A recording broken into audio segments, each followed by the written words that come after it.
U.S. officials will hold a third straight day of talks in Miami on November 6, focusing on a potential plan to end the conflict in Ukraine.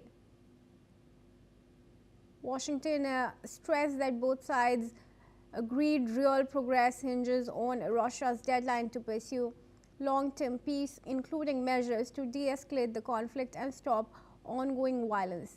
U.S. President Donald Trump's special envoy Steve Witkoff and son-in-law Jared Kushner hold talks with top Ukrainian negotiator Rustem Umerov and Andriy Natov, Chief of Staff of Kyiv's armed forces. The discussions followed a previous meeting between Witkoff, Kushner and Russian President Vladimir Putin in Moscow, where parts of the U.S. proposal were rejected. Officials agreed on the framework for security arrangements and discussed necessary deterrence capabilities to sustain lasting peace. The U.S. plan envisions Ukraine returning some territory in exchange for security guarantees, although details remain uncertain. Glenn Grant, the former advisor to the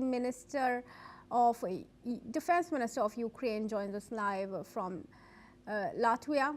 Thank you, Glenn, for joining us here at NewsX World. We do appreciate you speaking to us. Now, several rounds of talks are held and another one is due. At this point in time, we know that all discussions are held behind closed doors. But what do you think largely could be the key sticking points that are preventing the deal from reaching a consensus? Well, same as they have been the last year, which is last 3 years, which is that Russia demands that Ukraine gives up its territory, that it gives up any right to join NATO, and that basically it reduces its armed forces to a non-working level. And on the Ukrainian side, they just say, and quite rightly, no, we're not going to do any of those three things.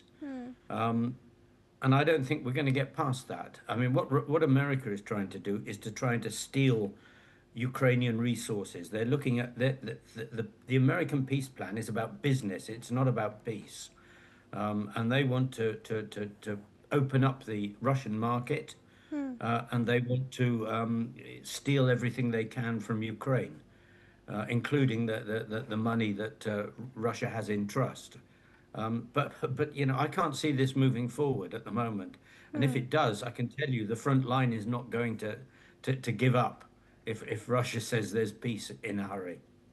Well, I agree to you. And also, particularly after both US and Ukraine say that real progress now depends on Russia. Now, without Putin conceding, we don't see the negotiations coming to a fruition at all, do we? No, we don't. And I mean, the Ukrainians have no choice in a way but to keep talking to America, because the US is playing this game, and the US still has all the resources and the intelligence that Ukraine needs. So they can't really pull out and say, go away. So they'll keep playing this game as long as they have to. But I don't see any end to it, whilst Putin has no intention of stopping. Well, absolutely. Do stay on. There's some more relevant information coming in this regard.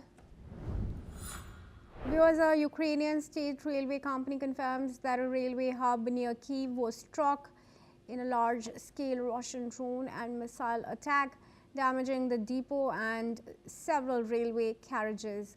No casualties were reported in the town of Fastiv, but several suburban train services near Kyiv and Chernihiv were cancelled. Emergency services confirmed fires and destruction at the railway station and depot. Ukrainian officials said Russia launched 653 drones and 51 missiles overnight, with Ukrainian forces intercepting some of them, 585 drones and 30 missiles. The attacks targeted power and heat generation facilities across Chernihiv, Zaporizhia, Lviv, Dnipro and Odessa regions, leaving thousands without electricity, heat and water. Port facilities in Odessa were also affected, forcing operators to switch to backup generators. Ukrainian Foreign Minister Andriy Sybiha condemned the strikes, calling them attacks on critical civilian infrastructure and warning that No measures to strengthen Ukraine should be delayed. Emergency repair work is underway to restore services safely and quickly. And I request Glenn to join us back in the discussion here. I'm here. Glenn, please help us understand the significance of the area that's now under the fresh strikes. First, Steve, at least 653 Yeah. missiles fired once again here. I mean, basically, what what Russia is doing is collecting all its missiles together over 3 to 4 days, and then making a mass attack, which then overwhelms the air defense system.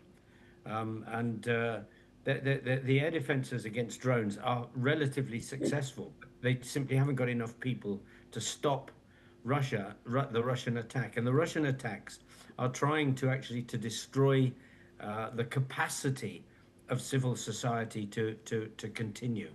So, destroying water, destroying electricity, and it's everywhere. It's not just any one or two regions. So each time there's a major attack, they focus upon somewhere new, and that, of course, forces the air defenses to be even more stretched. All right. Well, thank you for your comment, Glenn. I will now move on.